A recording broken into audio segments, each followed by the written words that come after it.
Bismillahirrahmanirrahim. Assalamualaikum warahmatullahi wabarakatuh. Alhamdulillah, wassalatu wassalamu ala rasulillah wa ala alihi wa sahbihi wa man wala. Asyhadu an la ilaha illallah wahdahu la syarika lah wa asyhadu anna Muhammadan abduhu wa rasuluh. Qala Allah Ta'ala fi kitabihil karim, ya ayyuhalladzina amanu taqullaha haqqa tuqatih wa la tamutunna illa wa antum muslimun. Bapak-bapak, ibu-ibu, kaum muslimin dan muslimat, jamaah salat Isya dan Tarawih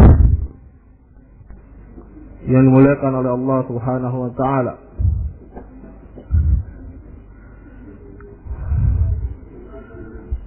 Pada pertemuan sebelumnya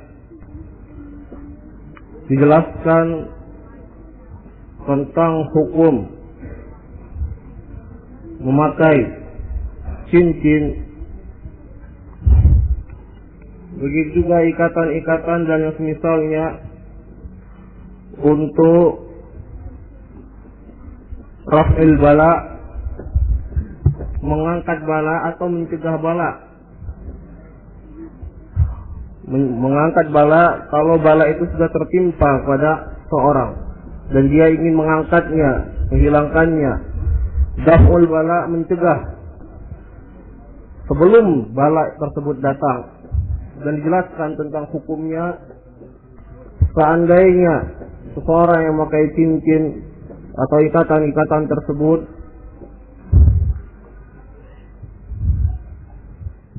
dia meyakini, berkeyakinan bahwasannya yang bermanfaat dan yang mencegah mudarat adalah apa yang dia pakai berupa cincin, ikatan-ikatan atau selainnya, maka ini termasuk dalam kesyirikan, syirik akbar, mengeluarkan pelakunya dari agama Islam karena dia menjadikan manfaat dan mudarat yang ini hanyalah milik Allah Subhanahu wa Ta'ala kepada makhluk. Dan yang kedua, seandainya dia berkeyakinan bahwasanya yang bermanfaat, yang mengangkat bala atau mencegah bala di sini adalah Allah Subhanahu wa Ta'ala, dia tidak memiliki keyakinan bahwasanya yang mengangkat bala atau mencegah bala ini adalah cincin yang dia pakai. Dia tidak memiliki keyakinan tersebut. Atau ikatan, benang-benang yang dia kenakan, atau yang semisalnya, maka dia hanya meyakini ini hanya sebagai sebab saja. Dengan sebab inilah Allah mengangkat bala.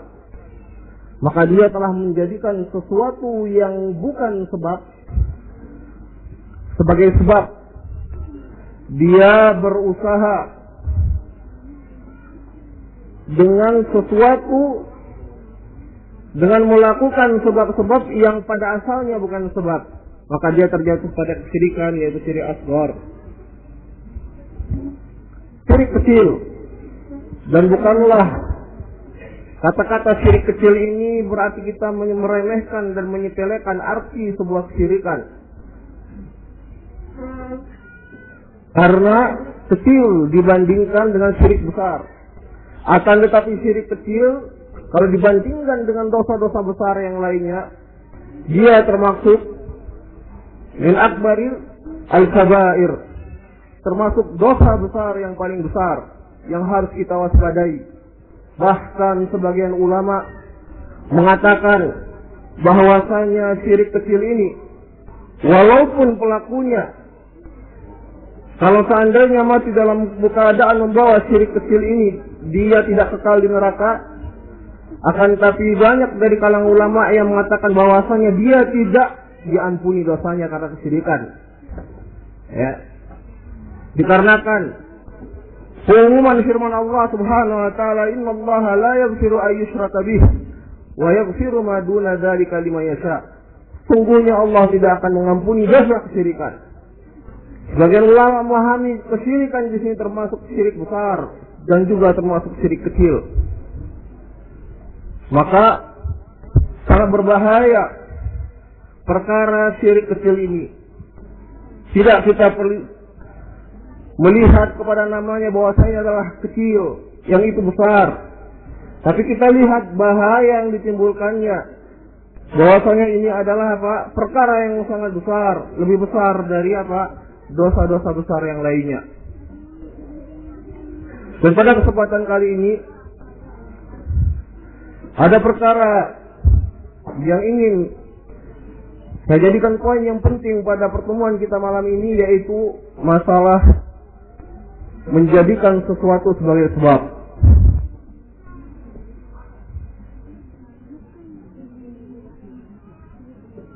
Terdapat faedah yang berlaku, yang ma'ruf di kalangan para ulama, bagaimana telah disyaratkan bahwasanya menjadikan sesuatu yang bukan sebab sebagai sebab ini termasuk dalam perkara syirik asghar.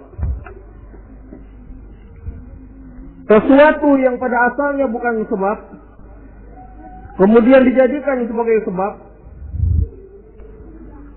maka ini adalah termasuk dalam perkara syirik asghar, syirik kecil.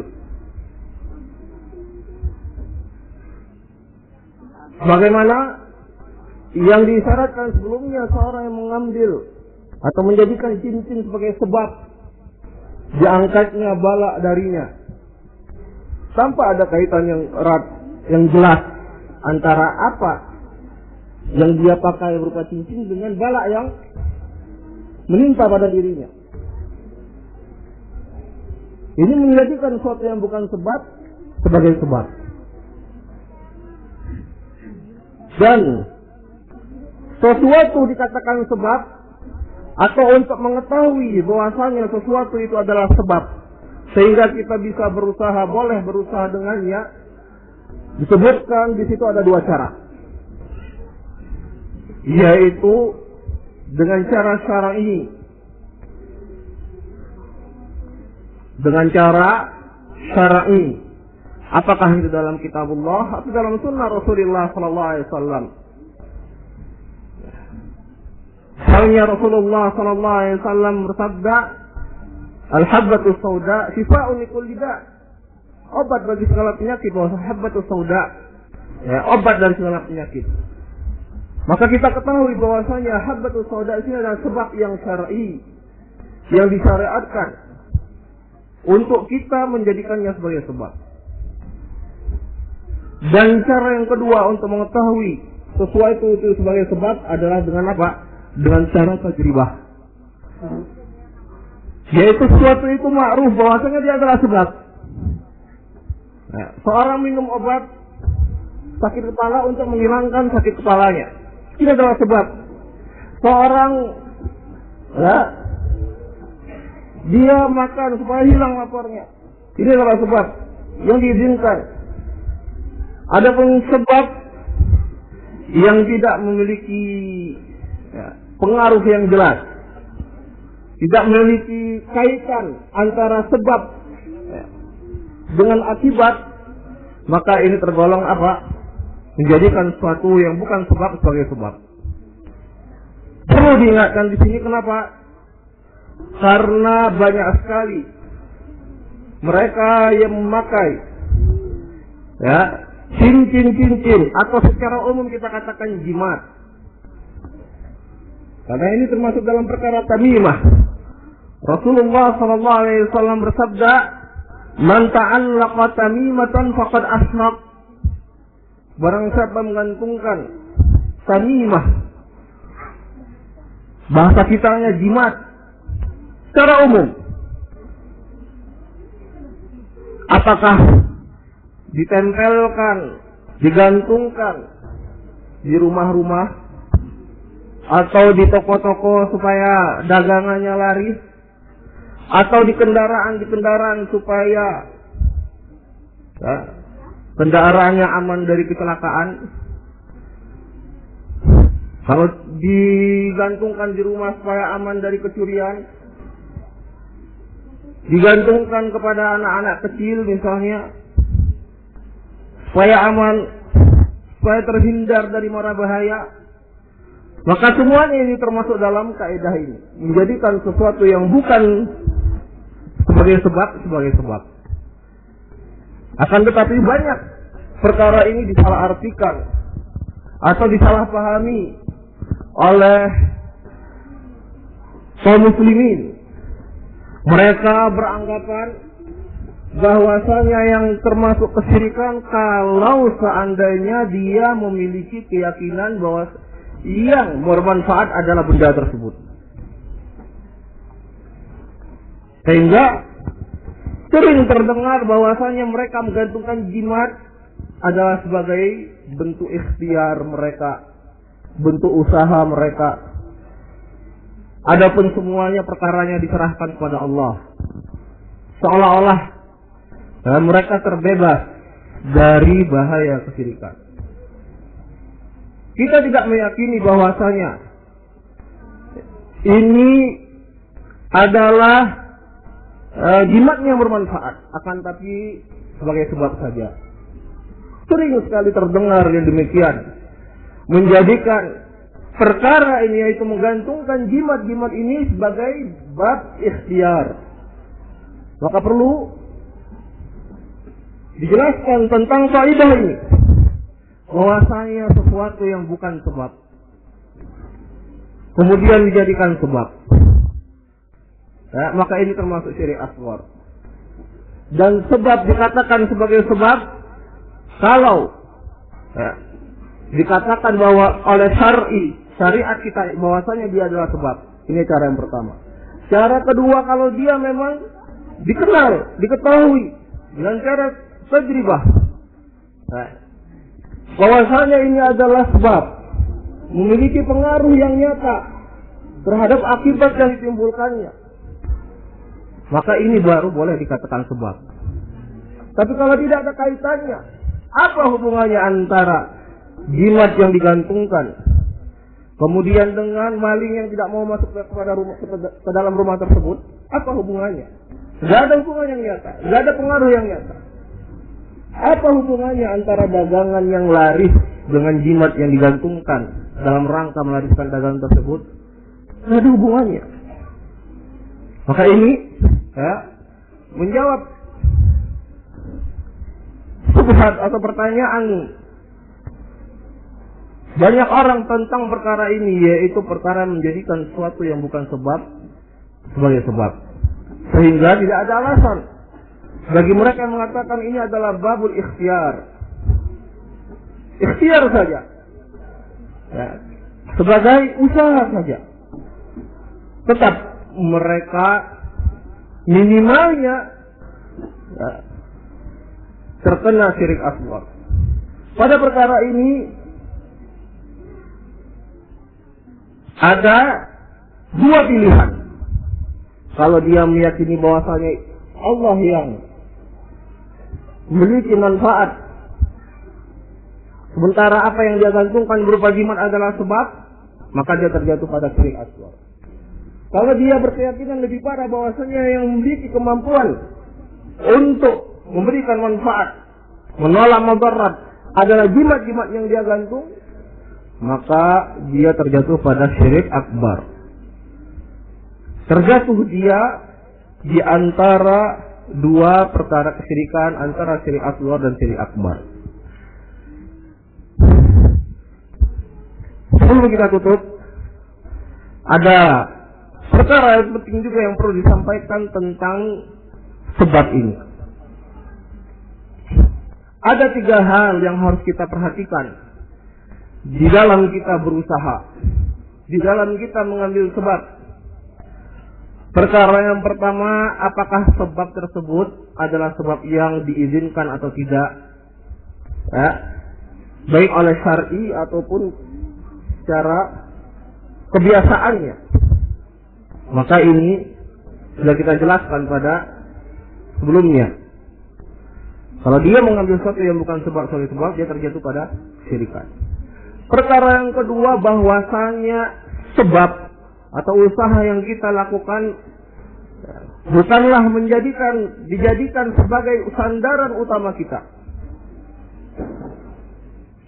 Kita diperintahkan untuk berusaha. Kita diperintahkan untuk mengambil sebab-sebab, melakukan sebab-sebab. Tapi apa yang kita usahakan, apa yang kita lakukan berupa sebab-sebab bukanlah menjadi sandaran utama kita dalam keberhasilan atau kegagalan. Tetap semuanya kita kembalikan kepada Allah Subhanahu wa ta'ala. Kita diperintahkan melakukan sebab, adapun yang menentukan berhasil atau tidaknya suatu perkara adalah Allah Subhanahu wa ta'ala. Perkara yang ketiga adalah sekuat apapun sebab, semantap apapun usaha yang kita lakukan, maka ini tidak lepas dari ketentuan dan takdir Allah Subhanahu wa ta'ala. Artinya apa? Ketika kita sudah melakukan suatu usaha dan kita sudah memperkirakan bahwasanya peluang untuk gagal adalah sekian persen, yaitu sedikit saja. Tapi ternyata takdir Allah mengatakan lain, bahwasanya kita telah ditakdirkan untuk gagal. Maka kita beriman pada takdir Allah. Dan orang yang beriman terhadap takdir Allah, dia akan merasa tenang hatinya. Kalau dia mendapatkan suatu kegagalan, dia kembalikan bahwasanya adalah apa yang telah ditakdirkan, sehingga terlepas dia dari sifat putus asa. Kalau dia mendapatkan suatu keberhasilan, dia berkembalikan bahwasanya ini adalah yang ditakdirkan oleh Allah kepadanya, sehingga apa? Dia terlepas dari sikap takabur, sikap sombong, bahwasanya ini adalah berkat kehebatan dia, berkat usaha dia. Akan tetapi kalau dia beriman pada takdir Allah, dia mengatakan, alhamdulillah, ini yang telah ditakdirkan kepadanya. Maka ini perkara-perkara yang wajib kita perhatikan dalam perkara sebab ini. Wallahu ta'ala alam. Semoga yang sedikit ini bisa bermanfaat bagi kita semua. Wabillahi taufiq walhamdulillahi rabbil alamin. Wassalamualaikum warahmatullahi wabarakatuh.